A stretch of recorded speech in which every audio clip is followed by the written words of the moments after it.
Hello. We're going to wait a few minutes. See if anybody joins. I'm going to actually go onto Facebook. It's Functional Friday, everybody. How are you? Are you excited for the weekend? Hot, sunny, and Mother's Day weekend. So well, happy Mother's Day.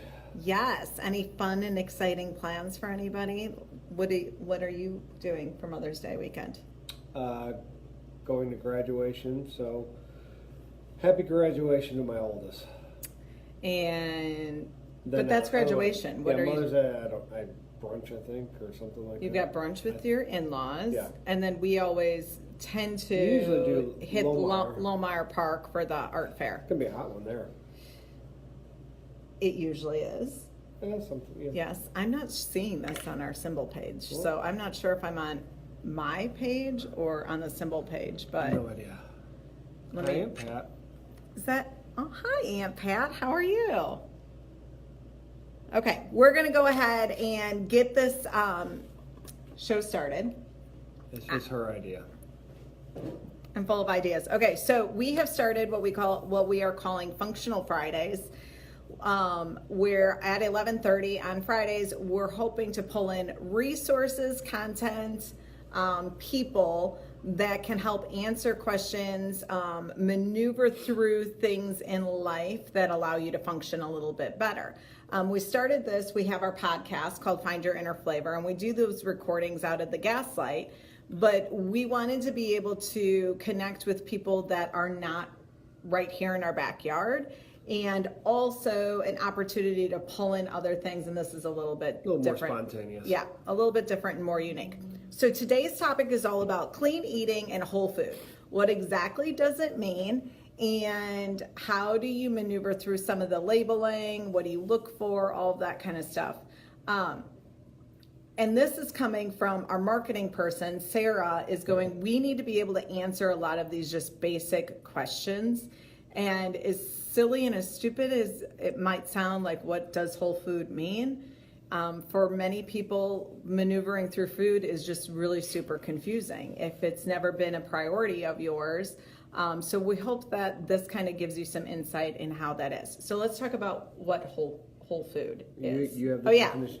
I have the definition. This is what the dictionary says whole food is. Food that has been processed or refined as little as possible and is free from additives or other artificial substances. So this is an example. I pulled these off the plant. Whatever. No, these came out of our cooler this morning. So this is an example. These tomatoes here are whole food. That's a whole food. This is a whole food. Absolutely nothing done to it. Well, I mean. So talk about the process in which, in the restaurant industry, where does typically your food then come from? Like the process. It comes from the farmer. We don't have a tomato plant in our backyard. No, we don't have a tomato plant. So a big confusion is that, for most of us, we think, oh, we're getting tomatoes and this is what we're getting. Where in reality, it's almost always coming out of a can in the industry. And while there's nothing necessarily wrong with that, there does need to be a little bit of clarification, I guess. We are definitely blessed to be able to get fresh tomatoes pretty much year round. Lots of hoop houses, hydroponics have been growing pretty steadily the past decade or so. So you can really get some high quality stuff. But by and large, the convenience factor that's come in with a canning or a can or a jar or even frozen product, it's hard to separate. This one proudly says that it's from field to can in 8 hours.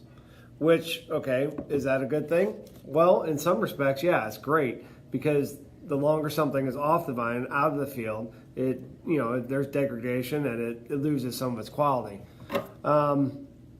What the issue and where the clean eating aspect comes in is the other things that have to get added to this to be a canned item or preserved. And there's really nothing, again, is this a better option than a lot of things that are out there? Absolutely. Is this realistic for all of us to sit there and chop up fresh tomatoes and make a tomato sauce? Probably not. But there's realities that come into it because this one has calcium chloride added to it. And you'll see that a lot in tomato sauces, vegetables, soups, different things like that. And what it does is it provides firmness and texture. So that mouthfeel, that smoothness, and basically the integrity of the fruit, which is this, they modify it a little bit. So we're not actually getting what you would really find if you were to make a fresh tomato sauce. Anybody that's made a fresh tomato sauce knows that it tastes very different from what you get out of a can or a jar, or even in a restaurant. And that's basically because most places are using canned tomatoes, and they have that additional chemical added to it that alters what you're eating just a little bit. In addition, you have a little bit of sea salt, some citric acid, things that aren't necessarily needed, but we've gotten so used to that feel, that texture, a certain amount of salt, that is kind of off-putting when you actually go back to a whole food diet. Okay, So that's my quick tomato rundown. Okay, perfect. Thank you. That was good. Okay. I was told not to ramble. I told him he couldn't be super snarky either, so we'll see how this whole thing goes. And I wanted to just show you behind us on that board there is our smoothies. And we talk about our smoothies here at SymBowl being whole food, whole fruit. We do pull in the fruit that it's frozen, but there are no sugars added to it. It's not coming out of a box as a puree. We even make our green and sticky base from whole food, which is kale, spinach, cucumber, celery, and apple. And we blend that and puree that almost like it's juicing it, but we don't take out or eliminate any of the pulp from that at all. So you're getting a whole fruit, whole vegetable when you order a smoothie in here with the green and sticky. So now let's talk about this product right here. So still staying in the whole food and clean eating process. Oftentimes we're going to the grocery store, we're looking for chicken broth, bone broth, chicken stock, whatever it is. I guess that comes out. Are they seeing that correctly? I think it comes in reverse, but sorry. We're kind of new and we're trying to figure it all out, and we can only do so much. So making a stock from scratch at home can be time consuming. So explain the process, because we do make a bone broth in here. Yeah, so bone broth, this is always a funny one, because when we first opened 6 years ago, we had a stock on the menu and nobody wanted it. It was basically what we do now, but nobody wanted to buy it. And then probably 3, maybe 4 years ago, somehow somebody decided that bone broth was all the rage. Some hipster trendy, a little snark there. Some New York or LA magazine said, oh, bone broth is the thing, the wave of the future. And it gained massive popularity damn near overnight. And it's very funny because if you think about even our childhood, when you were sick, you were given, chicken noodle soup or a broth to drink if you were ill, because it has a lot of nutrients, a lot of protein, a lot of things that'll help you get better. Now we have lovely little things like this that try and duplicate what we do in the kitchen. I need my own bone broth. So what's the process? So basically you have two different things there, and to be confused. You have stock and you have broth. So stock is literally made with usually onion, carrot, and celery, maybe a few seasonings, bay leaf, parsley, whatever, and then the bones and the joints of the animal. So not to be too gross, but your knees, your things that have a lot of collagen, a lot of gelatin. That's what you want, because that's the protein, the richness that comes out of that animal. Broth is made with bones and meat. It's really hard to get just a chicken stock because I don't think they have very big knees. And there's always a lot of residual meat on the carcass, so That was really funny. God. Anyway, the biggest thing is you want a good ratio of your bone or your carcass to your water. So for us, we use about 6 to 7 pounds per gallon, and we cook it for about 18 hours. Basically, a long, slow heat draws out as much of the nutrients as possible and transfers it from the bone into the liquid form. And then what are the health benefits? Health benefits, mostly you have tons of, a good amount of soluble protein. Protein is used for your body to grow, and it's your health, your regenerative, neuro, everything. It's your B vitamins are found in there. Things that help with growth and reproduction, and basically just overall health of the body. So that's why people are so into making sure they have enough protein in their diet. So let's talk about this one product there. You're seeing it as free range chicken broth that you can buy at probably almost any grocery store out there. And and for many, that marketing in regards to free range, you're looking at it and going, "Oh, this is a great product."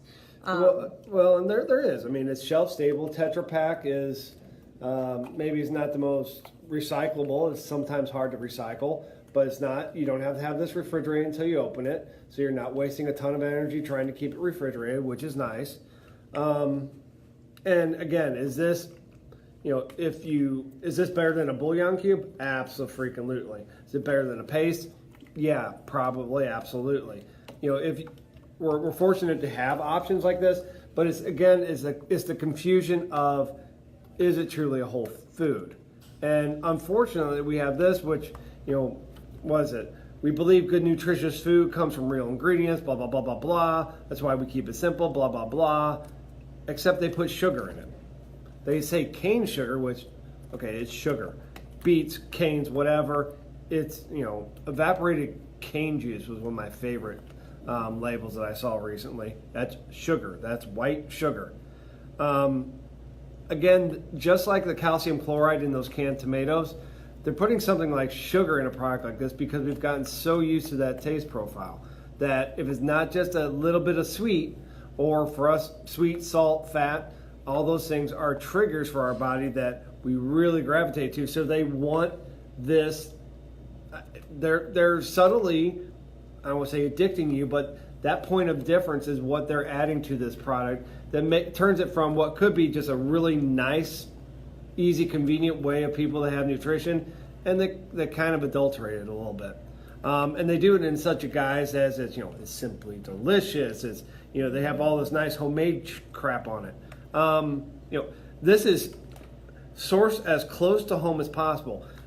What is sourced close to home? Again, there's that interpretation that this is a local, here locally, like I went down the street here, grabbed somebody's chicken out of their front yard and boiled it and cooked it. That's not what this is all about. The free range, that's going to be that's a personal thing. Is it preferred? Sure. We support, nice animal husbandry as much as possible. But again, that for most people is just a tagline that says, oh, this is more nutritious than something else. Okay, so, but to the average consumer just walking into a grocery store who's making a dinner or soup for their family, you're going to probably look at this and say, this is a great product, I'm taking it home. That's why we always say it is important to always look at the ingredients, because there's usually something hidden in there that you're maybe wanting to try and eliminate. You have to avoid the marketing terminology. Yeah, that's basically go straight to this side. Go straight to this, go straight to back here, and look and see, hey, because you can find things that don't have some of these additives in them.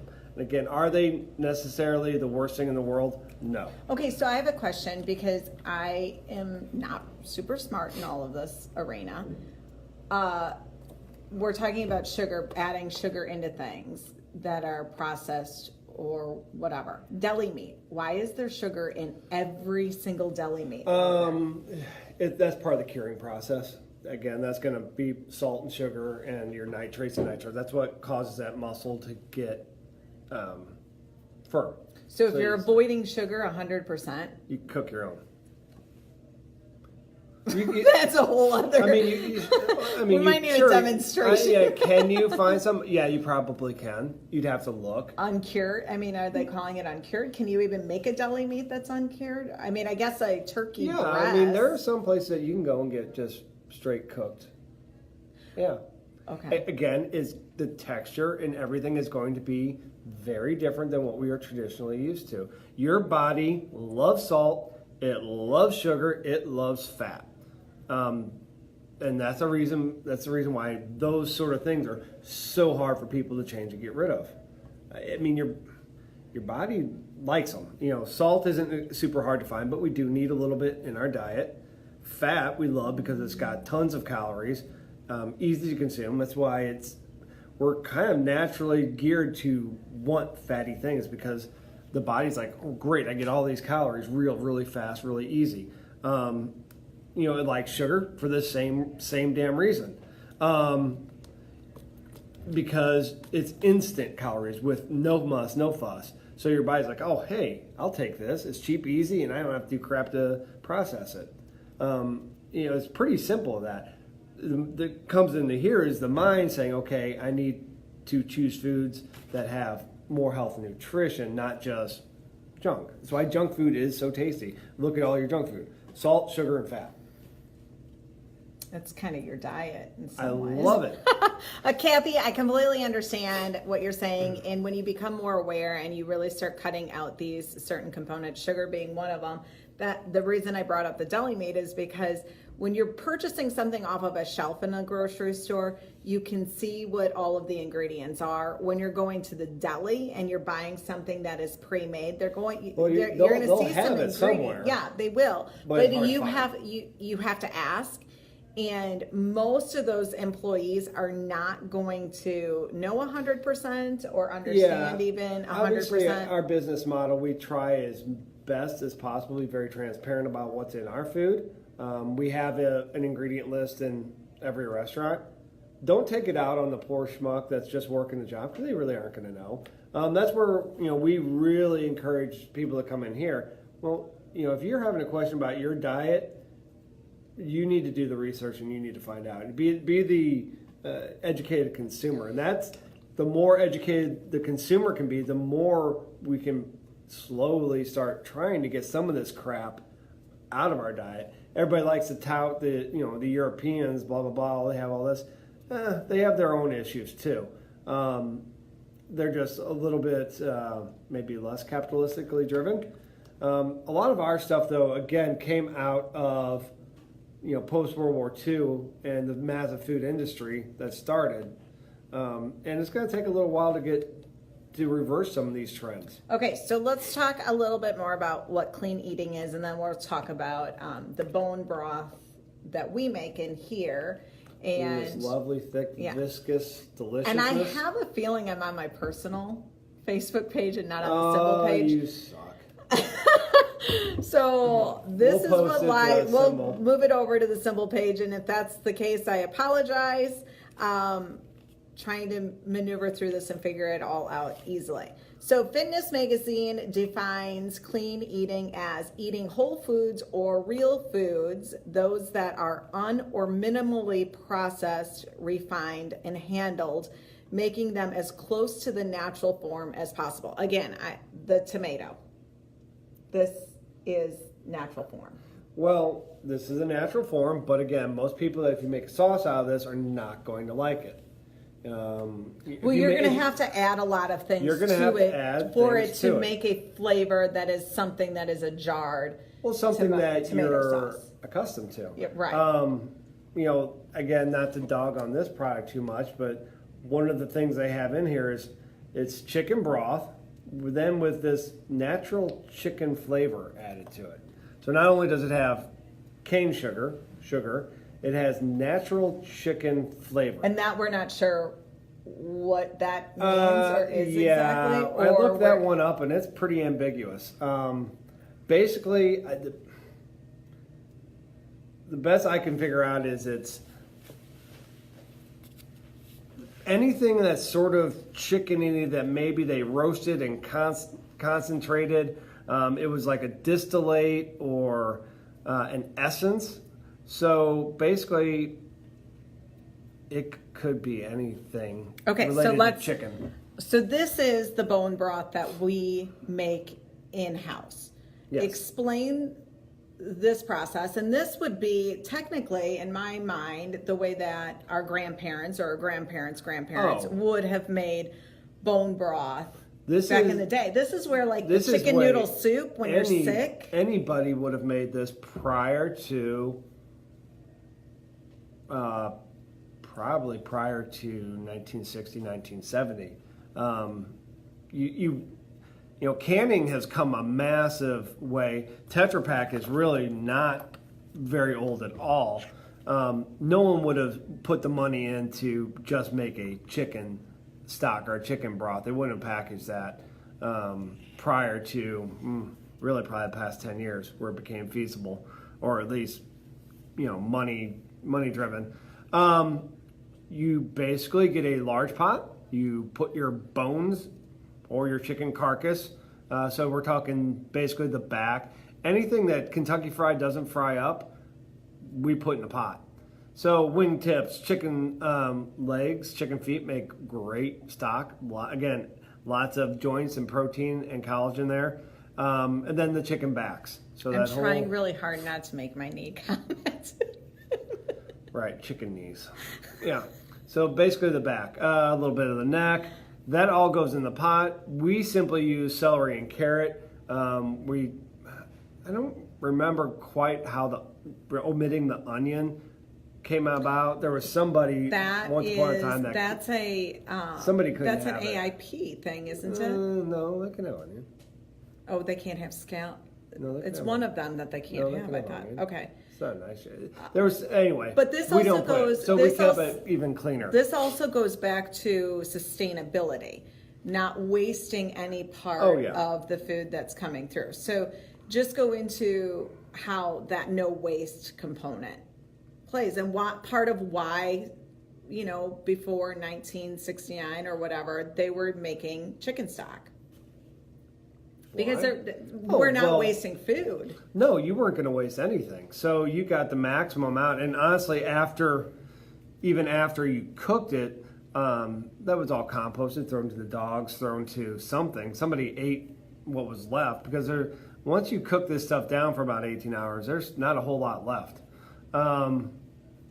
But yes, that don't waste anything mentality, and it's a great source of nutrition. But you're constantly taking, for us, it's all of our trim from when we trim all of our carrots, all of our celery that goes into this to create what we like to, you know, is a very nice, thick, rich colored sauce or stock. You knocked that. I know. I remember my grandma Kaler. She had 12 kids. She made her own bread, everything. And imagine being, you know, raising all of these kids and trying to feed them. Mm-hmm. It was literally, you did not get up from that kitchen table with anything on that plate left. And food was a commodity in that household. Well, we are definitely blessed so that you can, you know, unfortunately, we need to take back the concept of food being cheap and convenient to being an actual, you know, something that we want to spend a good amount of our time and money on. So just to wrap everything up, whole food looks as much as the real thing that you would have taught in elementary school. This is a tomato, say tomato, not tomato. This bone broth, same thing, whole ingredients. Did you talk about where our chicken Our chicken is Buttonwood Farms, which is a local company, and they do pastured chicken. That's another name you're going to see, or another term see float around. We have free range, we have pastured. Pastured, they are literally out in a field. Basically getting it, you know, they have the sunlight, all those things that we enjoy being out in the field, the chickens do too. They just, you know, have it for about 37 days or so. The question is, do we sell our bone broth? Absolutely. The answer is yes. We try to keep it in stock. So this is how the cycle works. Tuesdays is when our chicken gets delivered. Right now, Chickens are coming in fresh. They're not even frozen this time of the year. They're clucking on Monday, cooking on Tuesday. But they're delivered at each location on Tuesdays, which means if we run out, and we have not been running out currently.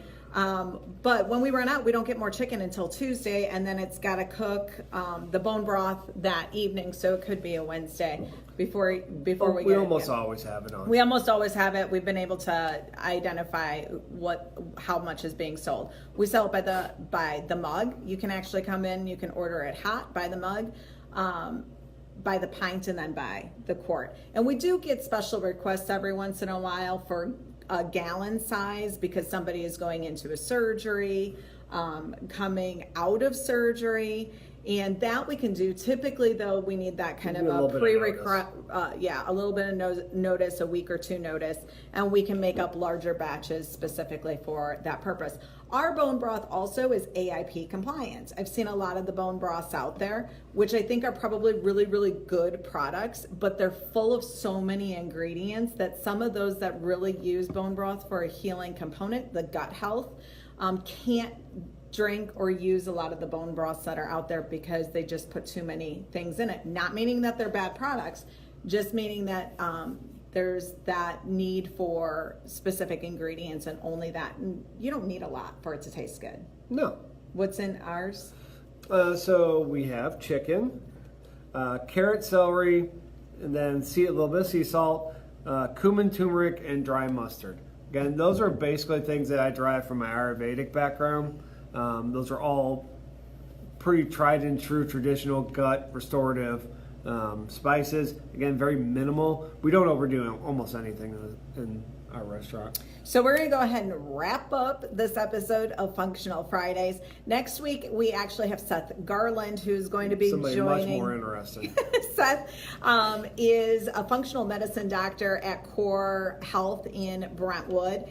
And he's going to be talking about just the very basic question of what exactly is a functional medicine doctor? What does it mean? Why would you possibly be seeking one out? And we want to know what you want to hear from us. Who are the experts you want us to pull in? We're working on a ketogenics, some content there on the shape with Dr. Frisch. Lots and lots of things that we have in the pipeline. You're going to see us also starting to offer what we're calling as healthy hours. We've got one coming out in June where we're pulling in Dr. Olivia to speak about what are the 3 questions you should be asking a doctor before choosing the right doctor to work with you.